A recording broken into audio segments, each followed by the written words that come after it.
Assalomu alaykum. Bugun sizlar bilan shunaqa chiroyli, noodatiy nickname'lar tayyorlashni o'rganamiz. Buning uchun bizga birgina bot kerak bo'ladi. Bot havolasini Telegram kanalimda qoldiraman.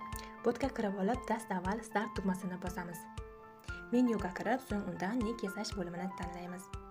Endi esa unga kanal yoki guruhingiz nomi yoki bo'lmasa ismingizni yozib yuborasiz. Va natijada sizga 40 dan ortiq chiroyli, noodatiy, kreativ shriftlarni topib beradi. Bunday shriftlardan e'tiborni jalb qiladigan chiroyli reklama postlarini tayyorlashda ham foydalanishingiz mumkin. Ular matningizga boshqa matnlardan ajralib turadigan esda qolarli chiroyli ko'rinish kasb etadi.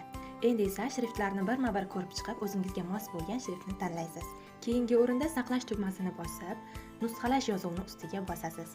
Matn nusxalangach, profilingiz yoki bo'lmasam guruh yoki kanalingiz nomiga borib, bu matnni joylashtirasiz. Buning uchun profilga borib, yuqoridagi izminit, ya'ni ruchkacha ustiga bosib turib, kerakli joyga bosib turib, qo'yish yoki bo'lmasam vstavить tugmasini tanlab, matnni joylashtiramiz va pitichka belgisini bosamiz. Mana azizlar, kreativ nickname'imiz tayyor. Video foydali bo'lgan bo'lsa, yaqinlaringizga yuborib qo'ying. Xayr, salomat bo'ling.